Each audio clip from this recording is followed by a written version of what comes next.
Happy Shivratri मेरी सभी सुहागन बहनों को। और कल 15 फरवरी है, कल शिवरात्रि है। और कौन कौन बहन ये चाहता है कि जैसे शिव जी और पार्वती की जोड़ी थी सबकी रहे।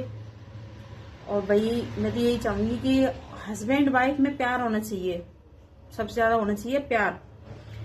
वाइफ को अपने हस्बैंड की सारी मजबूरी समझनी चाहिए। ये नहीं है कि हस्बैंड से हर चीज की जिद्द करती रहे कि भाई मुझे ये चाहिए वो चाहिए और उसकी औकात से ज्यादा मांगती रहे। हमेशा मांगने से प्यार नहीं होता है, ठीक है।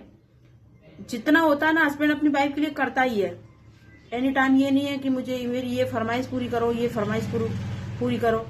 और हस्बैंडों से भी यही निवेदन है कि अपनी वाइफ को जितना प्यार दो, खुश रखो अपनी वाइफ को। कि बोलते हैं ना, घर की जब लक्ष्मी खुश रहती है ना तो भगवान भी खुश रहते हैं उनसे, जो घर की लक्ष्मी खुश रहती है।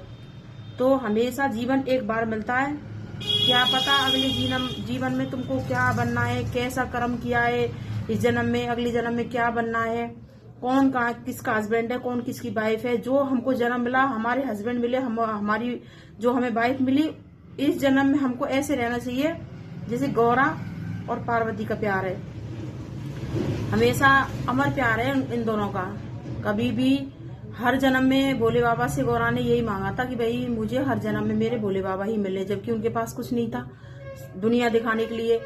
अगर वो चाहती तो ये बोल देती कि वो राजा की बेटी थी कि भाई मुझे ये चाहिए वो चाहिए, पर उसने, गौरा मैया ने सच्चा प्यार किया था भोले बाबा से। भोले बाबा सबको देते हैं और अपने पास कुछ नहीं रखते हैं। बहुत दयालु है मेरे भोले बाबा, और बहुत ही दयालु हैं। तो हमेशा सुहागन बहनों अपने हस्बैंड की कदर किया करो, अपने हस्बैंड से बहुत अच्छे से रहा करो। कुछ भी नहीं रखा इस जिंदगी में, जितना अच्छे से रहोगे ना उतना ही कम है। मैं तो यही बोलूंगी कि हर मुसीबत में अपने हस्बैंड का साथ देना सीखो। ये नहीं आज पैसे हैं तो हस्बैंड के साथ रहे, कल को पैसे नहीं है तो हस्बैंड को छोड़ दिया या फिर कहीं भी चले गए, ऐसा नहीं। भाई जो भी मेरी ये वीडियो को देख रहा है ना, तो मैं तो यही चाहूंगी कि जो सीता माँ थी ना, सबकी सीता की कोई होड़ नहीं कर सकता दुनिया में, कोई भी नहीं होड़ कर सकता। सीता माँ थी, पवित्र थी, ठीक है। और सीता माँ एक राजा जनक के घर में पैदा हुई और तीनों लोगों के राजा को उसके साथ ही होके आई। पर उसकी किस्मत वन में लिखी थी, पर अपने हस्बैंड के साथ रही। वो पूरी जिंदगी उसने वन में निकाली, बच्चे भी वन में पैदा, सबको पता है। तो बोलते हैं ना कि चाहे अपने बाप के घर पे कैसे भी रहो, पर अपने हस्बैंड के साथ हर हाल में साथ निभाओ। अगर हस्बैंड के साथ में गरीबी है तो गरीबी में एडजस्ट करो, अगर पैसा हस्बैंड पे है तो पैसे में मजे लो, पर हस्बैंड का कभी साथ नहीं छोड़ो। हस्बैंड वो चीज है कि हर किसी के नसीब में नहीं होता। जिन बहनों के हस्बैंड नहीं है उनसे पूछो हस्बैंड की अहमियत क्या होती है। और मैं तो ये बोलूंगी कि भाई हमेशा श्रृंगार करके रहा करो। कुछ लोग ऐसे बोलते हैं, मेरे बारे में सोचते भी होंगे कि भाई मेरे बच्चे बड़े हो गए और मैं श्रृंगार करके रहती हूँ तो मुझे कोई फर्क नहीं पड़ता। बेटियों का श्रृंगार, मैं बोलती हूँ मेरी बेटियों का श्रृंगार अमर रहे अपनी हस्बैंड के साथ। मेरी बहू आएगी उसका श्रृंगार रहे मेरे बेटा के साथ। भाई मेरा श्रृंगार अमर रहे मेरे साथ। तो मैं तो ये चाहती हूँ कि जैसे मैं श्रृंगार में रहती हूँ, सजी धजी रहती हूँ, जैसे ही मैं इस दुनिया से जाऊं, मैं तो यही मांगती हूँ मेरे भोले बाबा से, मेरी गौरा मैया से, कि मुझे यही वरदान देना कि मैं अपने हस्बैंड के कंधों पे से इस दुनिया से जाऊं। मुझे और कुछ नहीं चाहिए।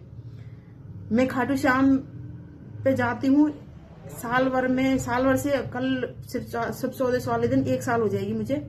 1 साल से जिस दिन से मैं जाने लगी ना, मैं सिर्फ अपने हस्बैंड के लिए जाती थी, ये बात सबको पता है। और आज मुझे 1 साल हो जाएगी कल, और मेरे हस्बैंड बिल्कुल सही हैं। तो मैं अपने हस्बैंड के लिए ही जीती हूँ। बच्चे बाद में, पहले हस्बैंड। वो है तो मैं हूँ, वो नहीं है तो मैं कुछ भी नहीं हूँ।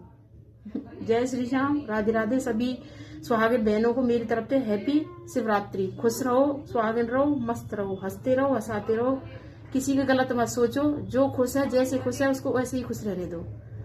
बाकी का ठाकुर जी सब देखते हैं, अच्छा बुरा सब देखते हैं। जय श्री श्याम, राधे राधे।